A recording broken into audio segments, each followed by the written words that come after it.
Do you want to build a tall and realistic pine tree for your model railroad, your diorama, or museum display? Well, in this video, I'm going to show you how I built this tree, which is about 2 feet tall, and it's a lot easier than you probably think.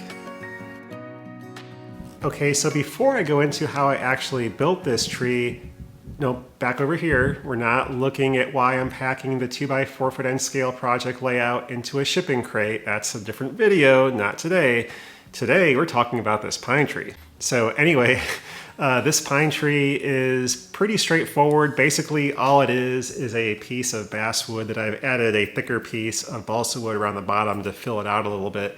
And all these branches are actually JTT branch structures that I super glued in place. And then I just painted some white glue on the resulting structure of branches and use some static grass on it. And I think it looks really, really good.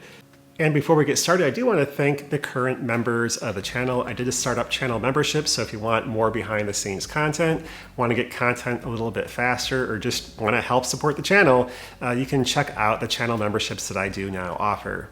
But anyway, let's get going on how I built this tree structure. So my initial plan was to take this piece of balsa wood, notch out a section in the top, and then glue in a longer piece of basswood that I would actually kind of whittle down to more of a trunk shape. And so I started doing that, cut out the notch in the balsa wood, and then I whittled down a piece of basswood to kind of a gradual taper and sanded that smooth. And then I decided that it really wasn't going to work out gluing it into the balsa wood like that. It wouldn't be very strong. And so what I did was I cut off that notched part of the balsa wood, and then I cut the piece of balsa wood in half and then carved out a trough in the middle of each of the two halves so I could actually put the piece of basswood in the middle of that piece of balsa wood.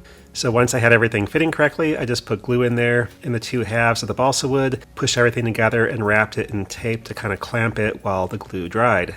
I came back the next day and then just took a knife and just started whittling down the balsa wood and basswood and sanded everything so the balsa wood blended into the basswood section.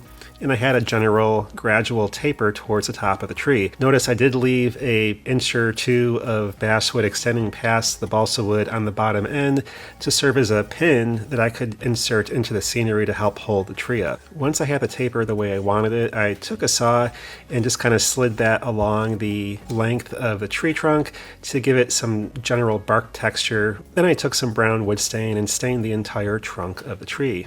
At this point, it was just really a matter of drilling holes in the tree trunk and putting in those JTT wire tree branches. So I did a few test ones to see how that was going to work, and then I came back and I started actually gluing those in. So basically the process here was to just drill a small hole that was about the same diameter as the wire of the JTT branches, put in a drop of super glue, push in the wire into the hole, and then just keep repeating that process, a couple hundred times all the way up the length of the tree. So this all went pretty quickly. I did it over the course though of several sessions. So I didn't do it all at one time. You could do it all in one go, but I didn't want to get too many branches in and then not have the glue be fully dried and then start knocking branches off while I'm putting new branches in and that kind of thing. So I figured I would just do a few rows, let it sit for a little bit, come back, do a few more rows, let it sit, so I didn't cause any damage to the tree branches I'd already put in place. But you can see once I had those branches glued in, the tree looked pretty good as it was just in that state, and you could pretty much just leave it that way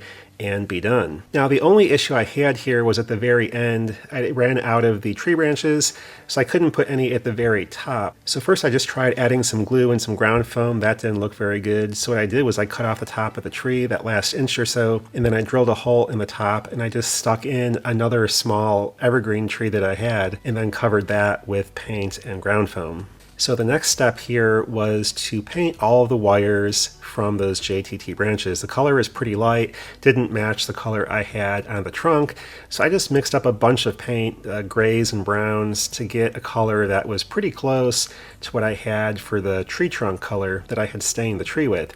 And so once I just came up with something that was a close match, I just went through and with a small brush painted each one of those branches individually so they would blend in with the tree trunk. And this was by far the slowest and tedious process of the whole build of this tree. You don't have to do that, but it does make it look a little bit better when all the tree branches are the same color as the tree trunk. I did then come back and do a black wash on the tree trunk to add some color to the crevices and the bark texture. And then I came back with some of that gray paint I was using for the little branches and basically dry brushed on that on top of the tree trunk to highlight the ridge parts of the little grooves I had made with a saw, just to make the texture look a little bit more obvious.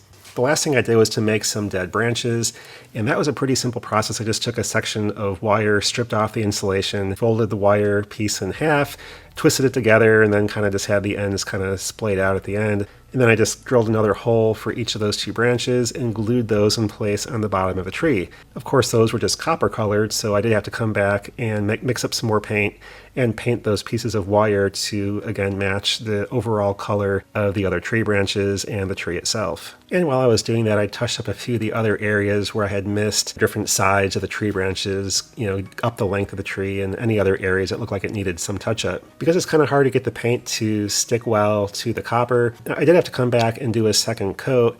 And what I actually did with this one was I mixed up a little bit of glue and a little bit of sawdust in with the paint. So when I painted those wires on the bottom, I could hopefully try to fill in some of the wire gaps a little bit and make it look a little bit better.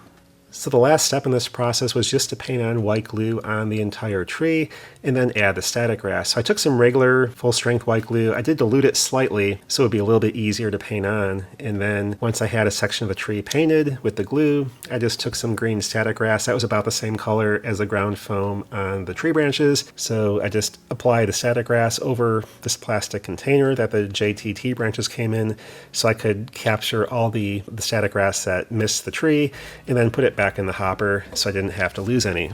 So once I did that top section, I applied more glue to another couple inches of the tree and then added more static grass and worked my way down. And then lastly, I just took my fingers and sprinkled on some static grass here and there over the tree in those few areas where I had missed it with the static grass applicator. But that was it, and the tree was done. So anyway, this is a pretty realistic tree. I'm really happy with how it turned out the first time I've built one like this. Is it as realistic as it could be? Well, no. The trunk's a little thicker than it should be. The branches are all wires, so they don't look as realistic as they could, but I'm pretty happy with it. And I think certainly this is going to be a good addition for the layout. And again, I'll probably make some smaller ones that are maybe a foot tall. That'll be faster. Probably with a foot tall tree, you could do one package of the JTT branch structures and have enough. And that would reduce the cost some. But it's a pretty straightforward process. Just whittle down a piece of basswood, drill holes for the wire branches, glue them in there with some super glue, put a little static grass on there if you want. You can even just leave them as they are, and it still looks really good. So overall, pretty straightforward process for a pretty nice tree. This does take a few hours to actually build. But anyway, hope you enjoyed the video. Hopefully it helped you out. And that's all for now, and thanks for watching. Bye.